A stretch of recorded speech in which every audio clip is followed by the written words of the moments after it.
everybody, welcome back to Let's Talk. I am your host, John, and we are doing the Let's Talk review show today. This is the monthly show where I do reviews for our channel director members and for our channel bankroll members like Mr. Smelly Potato, Frank from Frank's Media Reviews, Kevin Kruger, and Uncle V. So that means we have 4 reviews for you guys here today. That includes The Burning, Howl's Moving Castle, The Greasy Strangler, and Nekromantik. All 4 of these films I've never seen before. That's one thing that's really cool, is that the channel members usually do pick films that I have never seen before, whether it be a classic like Howl's Moving Castle or a movie that I never heard of or probably never wanted to hear of called Nekromantik that Uncle V picked for us to watch this month. But that is one thing that you do pay for if you are a director or higher. I will review whatever the hell it is that you guys want me to review. No strings attached. I'll come on here and I'll give you my full thoughts. That doesn't mean I'm always going to like these movies, but I'm sure going to be honest with you guys and let you know. And I appreciate all of the members who did pick for this month. Thank you so much, Kevin Kruger, Uncle V, Mr. Smelly Potato, and of course, Frank from Frank's Media Reviews, who you guys should be subscribed to if you haven't yet. And let's start off with Frank's Bankroll member review, and that happens to be 1981's The Burning. And because I remember this movie getting a 4K Blu-ray release, I had never seen The Burning. Not only does Frank recommend this movie all the time, but also my co-host of the Let's Talk Movie podcast, David, a.k.a. Shamrock Balls. He's a fan of this movie as well. It's just kind of one that went over my head. I'd heard of it, but everyone always said that this was like just a rip-off of Friday the 13th Part 1 and Part 2. And I'm like, well, I don't really even love Friday the 13th Part 1 and Part 2. It's really not until Part 3 that I start to fall in love with the franchise. I like the cheesier aspects of the Friday the 13th franchise, not necessarily the more serious aspects, if you could take those first 2 parts seriously. But this definitely does feel like something that would have came out of the 1980s and everybody just trying to get on board with the slasher genre that was starting to boom in the early 1980s. And that's how you end up with this movie, The Burning. And this 4K Blu-ray, Frank was not lying. It is a beautiful 4K Blu-ray released in 2023. He said it was one of the best in their catalog. And I'm inclined to agree. Not only do you get a ton of extras, but the visuals are stunning. I couldn't believe this movie came out in 1981.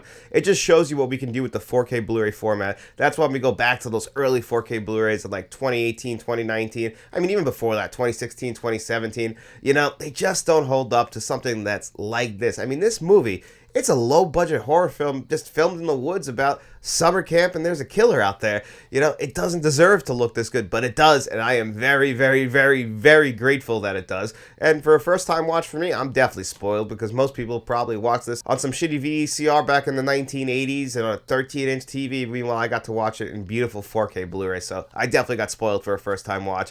And the movie itself, what's it about? Well, it's about this guy Croxley, which is really funny because my wife, growing up in the 1990s, she was a big fan of summer camp. Went to summer camp for real in New Jersey, not Camp Crystal Lake or anything like this, but camps are a big deal in the Northeast. I personally never went to summer camp. I used to get jealous of people who did. They're going away for the summer, and here I am staying at home playing video games. Turns out that's what I like to do more anyway, so it kind of worked out. Me and outdoors don't go well together. But my wife's a big fan of summer camp. It's a big part of her life, and she has so many great memories of it. No slasher villain was trying to kill her there or anything, but she had heard the story of Croxley. The movie itself is based on Croxley, which is apparently a New York urban legend, and apparently they really did tell this at camps in the Northeast, and my wife had heard this story. So when we're watching the movie and Croxley gets killed in the beginning, this guy who used to work at the summer camp, a bunch of kids went after him because I guess he's an asshole. That was one thing they tried to make up in the second act, but we don't really know for sure. These aren't necessarily the most trustworthy protagonists. We know that one of the guys actually played a part in killing Croxley, we find out in the movie, so not really the nicest guy, even though he is our protagonist. A lot of the protagonists in the movie aren't necessarily, they all have a lot of flaws. Let's just put it that way. I mean, the one guy we're really rooting for has a real big problem checking out women while they take showers. But anyway, Croxley gets killed, this guy, and, years later, summer camp is back in session, and the guy at the head of this camp is telling the story of Croxley. My wife hears this, and she's like, is he talking about Croxley? I'm like, yeah, you've heard of that? And she's like, yeah, we used to hear this story at camp. I didn't know there was a movie about that. I was like, yeah, this movie's about Croxley, this guy who goes around with his gardening shears killing people. This movie's also, and that's pretty much what the movie's about. It's just a summer camp movie about the guy Croxley going around picking people off one by one. I personally thought this movie was way better than Friday the 13th Part 1 and Part 2. It's a very, very, very well-made movie. Great score, great practical effects that were done by Tom Savini, and it shows. The effects in this movie are fantastic. Very gruesome, very bloody. Didn't expect this to be such a gory movie, but I really appreciated for it. Held my attention the entire time. I was blown away. I really should have saw this movie earlier. It was great. You also don't get the greatest acting like you would expect, but you do get some actors in their first films like Jason Alexander, Fisher Stevens, and Holly Hunter, which is really funny to me. But Holly Hunter, out of the three performances, it's really a blink and miss it kind of cameo. She's probably just a glorified extra. But Jason Alexander and Fisher Stevens, they get lines in this movie. And Jason Alexander, exactly the same. He just has hair. So it's pretty cool to see him pop up in his first film and realize that, yeah, he's just always Jason Alexander, isn't he? But either way, I had an absolute blast watching this movie. It's definitely one that's going to go into the permanent rotation, probably into the permanent summer horror rotation. This really does feel like something you watch in like June or July, maybe early August. It has that summer camp feel. I think they nailed the tone. And again, this 4K Blu-ray is fantastic. But if I was going to rate the film The Burning on a score of 1 to 10, I'm going to give this one an 8.5 out of 10. I had a damn good time with this one. Thanks, Frank, for finally forcing me to watch a movie that I should have seen years ago. And next up, we're going to talk about Mr. Smelly Potato's choice, Howl's Moving Castle. And Howl's Moving Castle is one of Hayao Miyazaki's greatest films of all time, one of his most popular films, one of his most successful films of all time, and I had never caught up to it. I've watched a good amount of Miyazaki films, but for some reason, I never watched Howl's Moving Castle. I remember when it came out in 2004. I'm not too sure why. I mean, anime's always been one of those genres that has kind of eclipsed me, and I'm not even sure why that is either, because every time I watch one, I absolutely love it, and Howl's Moving Castle is no different. Whether you watch this in Japanese or in English, the English version has some great voice actors, including Christian Bale, and Billy Crystal, in my opinion, steals the show. I thought he was the best as far as the voice acting goes, and you recognize that voice right away. And he just plays the flame that's lighting Howl's moving castle, a legitimate moving castle. The movie tells the story of Sophie, a young girl. She works at her dad's hat shop. He's passed away. Her mom clearly doesn't really give a shit about her, which is sad. This movie's very much also an anti-war movie, but you don't really know that in the beginning. You think it's just a story about this young girl who then the witch of the waste comes in and decides, you know what, fuck it, I'm going to turn her into an old lady. That's exactly what she does. Makes her into an old lady, puts the spell on her. But luckily for her, she can't tell anyone what happened. And you think this is what the whole movie's going to be about. But no, she ends up going to find Hal because she met him the day before. Hal, voiced by Christian Bale in the English version. She goes to find him, and, she goes through, this entire big field of just magic. Miyazaki combines, the real world and magic so well. Obviously, I think he does it the best in Spirited Away. But this, my God, the animation is absolutely incredible. It's amazing what he can do with his animation. This stuff blew me away, Miyazaki's animation. I think they said one sequence took over a year to animate in this film, and it shows on screen. Nowadays we do everything with CGI, but this is hand-drawn animation combined with CGI.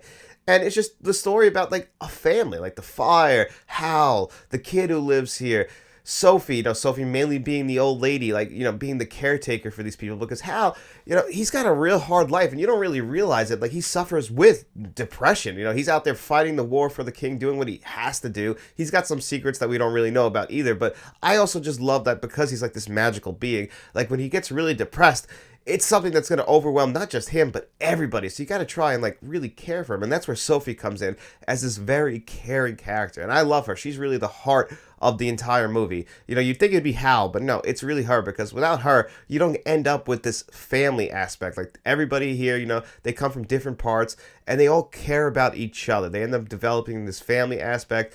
It's a movie about compassion, whether, also caring about people as they get older. That's kind of one thing that we do as a society. We kind of just write old people off like they haven't lived this great life, or they can't serve a purpose in society. I guess they're right.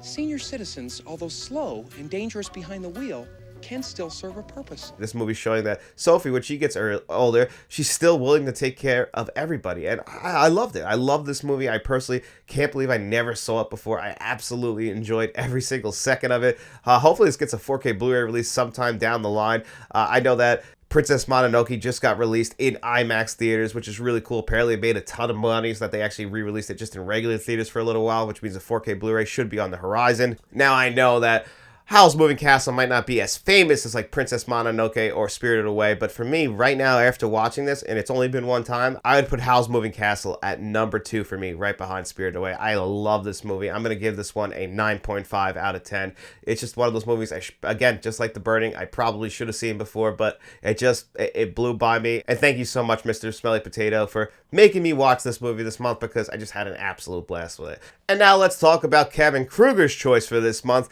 The Greasy Strangler. And Kevin pitched this to me that the movie is so bad that it's good. This movie is co-written and directed by Jim Hoskin. It stars a bunch of people that I had never heard of before. This movie was released in 2016, so almost 10 years ago. And this movie is definitely very strange. It's an original movie, that's for sure. A movie that I had never seen before, never would have been on my radar. Am I glad that I've seen it? Sure, this is definitely something where the commitment to your art really does stand out, because this is one of the weirdest films that I had ever seen before. It's about a father and a son who do walking disco tours. So essentially, they're going through like the history of disco, like maybe like the Bee Gees, like, oh, the Bee Gees once ate at that restaurant, or the Bee Gees wrote one song at that restaurant. It's like a walking tour. And these two guys, they're like the weirdest looking guys in the world. They're like stuck in the 70s. It's a father and a son.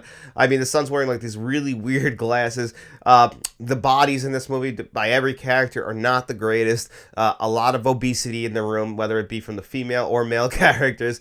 But the father, the lead guy in this movie, he's the Greasy Strangler. They don't really try and hide it at all. The guy loves grease on his food, whether it be grapefruit or anything. Very disgusting, this movie. Absolutely gross. And one thing people might not realize about me is I get very grossed out by food in general, and there is a lot of like gross food in this movie. Like, this is going to sound weird, but I don't like leftovers, because once they go in the refrigerator, I think that you know, they start to smell weird and look a little strange. I don't like red sauce, because I don't like tomatoes, and then I don't like red sauce because it leaves like a film on things. And then same thing with Tupperware, that gets food in there, it leaves a film on things. So food grosses me out. So when I watched this movie, I was kind of disgusted while watching it. And of course, that's the goal of this movie, is for you to be disgusted by it, by everything going on in this movie. It's kind of even like dealing like with fetishes and everything like that. But it's got these like over the top ridiculous scenes where you just can't help but like laugh out loud. Just any kind of aspect where the father and son are like interacting and like they don't believe each other. They'll just say, bullshit, you're a bullshit artist. And like they bring it up so many times that by like halfway through the movie, you're just laughing at it. And when the Greasy Strangler goes out and does his killing, like he's like covered in grease, and then he goes to the car wash and walks through the car wash and washes it off, and then you see like a long prosthetic penis like coming out. And there's a lot of prosthetic dicks in this movie. And believe it or not, I watched 2 movies this week with prosthetic dicks in it. We'll talk about the other one in a little while, but man, my God. So all this stuff is just so over the top ridiculous. And I mean, they're chanting like the craziest things, like hootie tootie disco cutie, like, and they're like moving their arms like this and everything. And it's just, oh my God, it's like so gross and it's so strange. And my wife walked in right at the first time they're doing that. And she's like, what are you watching? I'm like, I'm doing a director's review. I'm checking this one out. She's like, what the fuck is this? I was like, don't worry about it. You're only halfway in. You don't know what they're talking about. I'm just trying to justify watching this to her. But, you know, worst scene for her to walk in on. But anyway, then the movie even builds up to, like, this crazy conclusion that I guess makes sense in the world of this movie. But the entire movie, like, you're never bored while watching it. The thing with this movie compared to, like, say, The Room, which is another movie that's considered so bad it's good, is, like, in The Room, Tommy Wiseau, like, just generally didn't know that he was making a bad movie. While in this movie, the intention was there. This is what they wanted to make, in my opinion. This is everything here was intended to be one of those like surrealist, over the top comedies that, you know, it's supposed to make you uncomfortable. And I think the filmmakers nailed it. Like, that's exactly what they were going for, and they nailed it. It's just not a movie that's going to be for everybody. If that sounds like something that you're into, like, this movie has a 62% on Rotten Tomatoes. Like, you got to admire that. Like, they had an idea. This is kind of the movie where I'm watching it and I'm like, this is why I could probably never be a filmmaker, because I'm not just as imaginative as these people are. Like, to have this in your mind and then put it on film, it's like everything has just been made. Like, any crazy idea you think of, like, somebody's actually gone out there, spent their money, and made that movie. And this is one of those. Like, this might not be a movie that you or I might absolutely love, but they made the movie they wanted to make. They got the tone that they wanted to get, and it works. It's not a movie for everybody, but it absolutely works in its intention. So, yeah, I can't say that I enjoyed this movie that much, but I definitely admired the movie. I admired the filmmaking, and if I was going to give this movie a score of 1 to 10, I'd give it like a 6 out of 10. And now the last movie we're going to talk about this week is Nekromantik, Uncle V's choice for the month of April. And let me just tell you, Uncle V is a longtime old friend of mine. I've always known Uncle V, and this movie is right up Uncle V's alley. Just a short story. When we first started this channel, Matt and I, one of the first videos that we ever did on this channel was for a Serbian film. It was me, Matt, and a friend of ours, Paige. We never seen this movie before, never heard of it. Uncle V, we didn't even realize it was our friend at the time. He just recommended this movie. We were a new channel, so we're taking recommendations. We want the views. And we sit down and we watch a Serbian film. A Serbian film is the most fucked up movie that I've ever seen in my life. I cannot believe that they made this film. There's actually a documentary coming out about the making of this movie and why it was made, because oh my God, it's still crazy. The words newborn porn are still stuck in my mind, and that was over 3 years ago now. Vinny likes to stay on track, and he's always going to challenge me, and this month he chose for me to watch Nekromantik. And Nekromantik is a 1987 West German exploitation film. And my God, if the name Nekromantik sounds like, oh, well, it sounds like necrophilia. Well, yeah, it's combining necrophilia and romantic. And at the beginning of this movie, I'm watching it. It's very, very, very, like, amateur filming. Like, everything looks very bad. Just the way they're filming. I'm like, okay, what is this going on? And the score is actually very good at the beginning. I'm like, okay, this is cool. We see a bunch of people come to a car accident scene, and they're there to, like, clean up the bodies after a car accident. All of this seems like, okay, it seems like an exploitation horror film. I'm into this. And then, a couple scenes later, he's at home. He brought home like a part of the body, and they have him in jars. And we see that his girlfriend's also kind of into similar things. And you're like, all right, they're into some weird shit. But then in the next scene, the guy brings home a dead body. It looks exactly like the dead body from Return to the Living Dead, the one that's been like, the one that says braids on the gurney and everything, like almost like a half a body. Like they bring that home in this movie, and you're like, oh, that's so weird. What are they gonna do? Have sex with the dead body in the room? They have sex with the dead body. So it's a threesome between the two of them and the dead body. So it's a very, very just strange movie. And at that point, there had already been a scene with, there was something that happened with a rabbit that I thought was fucking insane as well. And I can't believe that they shot that on film. And same thing with like a cat later in the movie. If you're an animal lover, probably avoid Nekromantik. So, you're going to see some stuff like that. And it's just so strange, man. Like this guy, like this is what they're into. This is like their fetish. They have to be like with a dead body. The craziest thing, though, is he goes to work. He gets fired from his job because he's gross. Makes a lot of sense. The guy's a weirdo. But his girlfriend at home, while he's at work, she's at home reading to the dead body. Then she's just like having sex with the dead body. And when he gets fired, she has the balls to say, if I find somebody with money, I'm leaving you. Where are you going to find somebody else who is into a dead body like you are? I like, who's into this kind of stuff like you? If you find a second person that has money, good, then leave. But she does leave, and she takes the body with her. And this guy's just super depressed. He's lost his job. He's lost his girl. He's lost his dead body like he likes to have sex with. So he's, he's drinking, taking pills, essentially just trying to kill himself until eventually he does. But the dream sequences before he kills himself are also insanity. But then this movie, he kills himself because he tried to get a new dead body, but he would have had to do the killing himself. But it's just not working out for him. It's a whole thing. It's very, very strange. And then the ending of this movie is insane because they try to end it on a cliffhanger. If there's a sequel to this, I couldn't find if there was. But if there is, my God. But this is definitely one of those movies that's going for shock value, I assume. The score to this movie is very good. That's something that I can definitely appreciate. The movie itself makes me uncomfortable the entire time I'm watching it. I don't know if I can recommend this to people, but people are into like exploitation films. They're very much into these types of films. The video nasties, like floating that line of reality and fake. And for me, those movies don't necessarily work, but I guess they do have their fans. I can't say that I'm one of those fans. This really just made me like just shocked the entire time I saw it. Again, another movie with a fake prosthetic penis. God, I hope that was fake. Towards the end, if Vinny knows what I'm talking about. But yeah, you can watch this right now on Shudder. That's where I chose to watch it.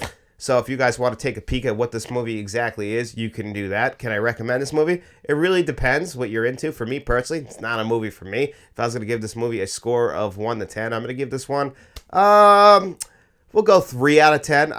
It's one I probably never will watch again. But anyway, guys, that's going to do it for me here on the Let's Talk Review Show. I hope you guys enjoyed the episode. And if you did, don't forget to the like button, hit that subscribe button, share this video if you could. We also have channel membership, so if you want to become a friend of the channel, a producer for the channel like John Doe Juggalo, a channel director like Kevin Kruger and Uncle V, or even a channel bankroll member like Frank from Frank's Media Reviews and Mr. Smelly Potato. You can look for all that information below and all of the perks that come with it.